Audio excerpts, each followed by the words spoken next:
En el cine y la literatura de horror se basan en el miedo a lo desconocido. De hecho, casi cualquier tipo de narración, sea del género que sea, se basa en que alguien, el lector o los personajes, desconoce algo, y el objetivo de avanzar en la historia es descubrir qué es ese algo. En los géneros afines en el terror, ese algo desconocido da miedo, porque puede hacernos daño, porque puede condenarnos a sufrires indescriptibles, porque es algo que desconocemos, es diferente a nosotros. Esa es la esencia de los monstruos de todo género y condición. Simplemente porque es algo desconocido, es tan desconocido, tan ajeno a lo que somos, que sin saber cómo ni por qué nos da miedo. Las narraciones terroríficas siempre han explotado ese desconocimiento. ¿Por qué se oyen pasos en el piso de arriba si no hay nadie? ¿Qué intenciones tiene ese caballero victoriano y por qué tiene colmillos? ¿Qué pasa si alguien revive en un monstruo hecho de cadáveres caídos? ¿Hay vida después de la muerte? Y solo un subgénero de la literatura terrorífica, el horror cósmico, se atreve a ir hasta el fondo de esta cuestión. ¿Podemos tener miedo de algo que desconocemos por completo y que ni siquiera somos capaces de comprender? ¿Dónde está el límite del terror?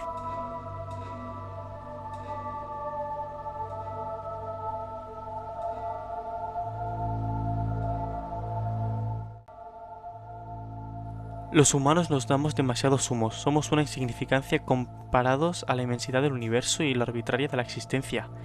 Si ese vacío metafísico no es suficiente para empezar a boquear de pánico, no quieras saber qué acecha en los pliegues de la realidad. Seres más viejos que el tiempo, horrores carentes de moral para quienes no somos más que hormigas. Ellos tienen una lupa y hace un día soleado para que nos entendamos.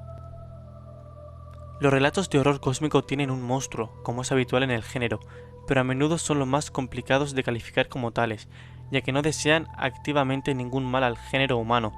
No nos quieren ni como alimento ni como objeto de demostración de poder, ya que somos una brizna de hierba que se debate inútilmente contra el poderoso viento del norte.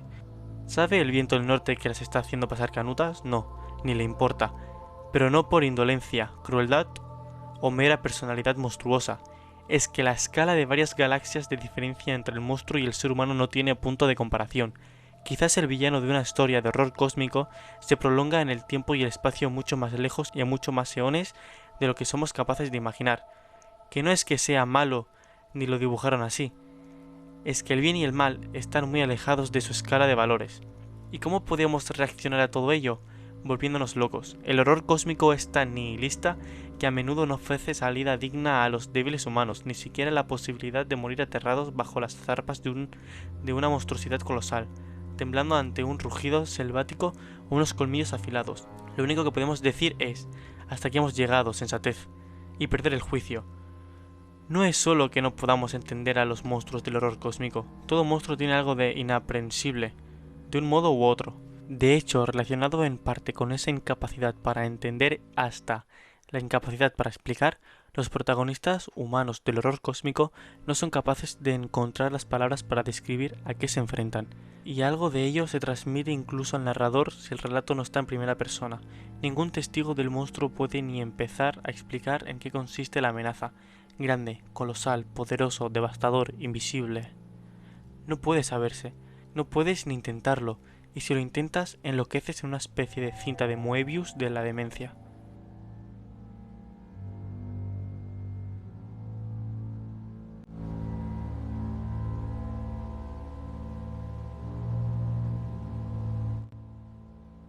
Resulta significativo acerca de las propiedades mutantes e impredecibles del género que uno de los indiscutibles creadores de la literatura de terror moderna es Lovecraft. El otro es Edgar Allan Poe, obviamente. Sea el paradigma de una variante tan esquiva e inclasificable de la narrativa de miedo. Pero hablar de horror cósmico es hablar, sin duda, de Lovecraft, y hablar de su obra es hacerlo de su vida, que también tiene algo de vacío existencial en versión doméstica, solitario, retraído, conservador y dueño sin embargo de un sentido del humor oscuro y punzante, muy amigo de sus amigos y compañeros de pluma. Resulta tan fascinante leer sobre la biografía de Lovecraft que leer sus propias obras. Es complicado determinar hasta qué punto su vida y sus ideas empaparon sus ficciones en el horror cósmico. Por ejemplo, su racismo galopante, que en realidad podría leerse como un mucho más abstracto miedo a lo desconocido constante en el género del horror cósmico. El racismo de Lovecraft era ingenuo y no se basaba en cuestiones genéticas, sino que era más bien un mero clasismo venido a más y heredado de su infancia acomodada, ya que en sus años de madurez pasó auténticas penurias económicas. Por tanto, Lovecraft no es tanto racista como un sujeto al que le gusta estar en su casa rodeado de libros y gatos, y no permite injerencias externas.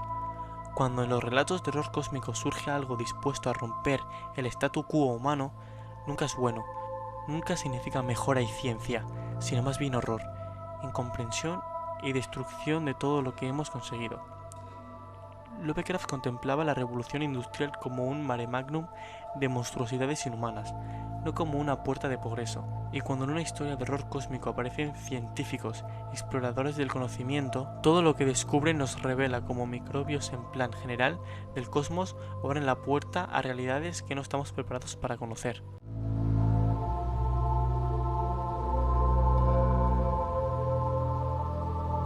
La obra de Lovecraft se puede reconocer en apenas un par de volúmenes, y dentro de ella no todos los relatos entran en la categoría de horror cósmico. El más identificable como pertenencia al género es quizás En las montañas de la locura. Los grandes temas de horror cósmico están aquí reunidos de forma impecable, con la historia de una expedición a la Antártida que descubre unas ruinas destruidas por una civilización antiquísima y que calibra las posibilidades de que hayan demasiadas cosas que no conocemos. ¿Te suena a Alien, El octavo pasajero y a La cosa? Porque son de los hitos del terror influidos por este clásico.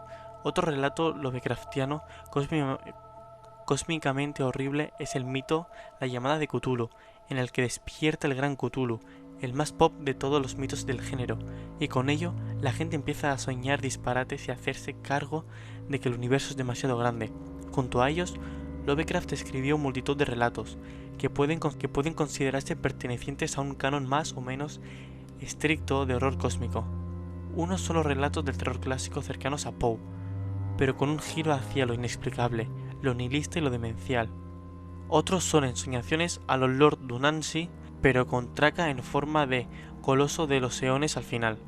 Tienen elementos de horror cósmico, así, entre otros, cuentos como el caso de Charles Dexter Ward, El horror de Dunwich, El color que vino del espacio, En la noche de los tiempos, La sombra sobre Innsmouth, El que susurra en la oscuridad, y uno de mis favoritos que es Dagon, y todo su ciclo de relatos oníricos y de viajes extracorpóreos por realidades que, bueno, mejor dejarlas pasar, no vayamos a despertar algo. No deben confundirse la literatura de horror cósmico con lo que se conoce como los mitos de Cthulhu. No todo el subgénero pertenece a los mitos que creó Lovecraft en vida y amplió su discípulo y amigo August Derleth tras la muerte del autor primigenio. Ni tampoco todos los mitos de Cthulhu son horror cósmico. La mitología de estos se ha ampliado en tantas y diversas direcciones genéricas que han tocado todas las teclas y han hecho incursiones en todos los géneros. El primer acercamiento de Lovecraft a los mitos fue la forma desordenada y sin ánimo de crear una ficción coherente, pero apuntando muchas de las características del horror cósmico que hemos enseñado. Cuando Derleth prolongó los mitos, convirtió a los dioses lovecraftianos en partícipes de una antiquísima batalla entre el bien y el mal. Derleth partió de ciertos esquemas que, sin duda, habían sido apuntados por Lovecraft en relatos como Las montañas de la locura y, como no, en la abundadísima correspondencia privada de Lovecraft, facturó sobre sus inquietantes creaciones. El resultado es una batalla entre titanes ciertamente fascinante, pero despojada del tremendo nihilismo de la mirada al abismo que caracterizó a Lovecraft, y que muy pocos de sus discípulos fueron capaces de igualar. Muchas gracias por ver el vídeo, si os ha gustado suscribiros para más contenido como este y hasta la próxima.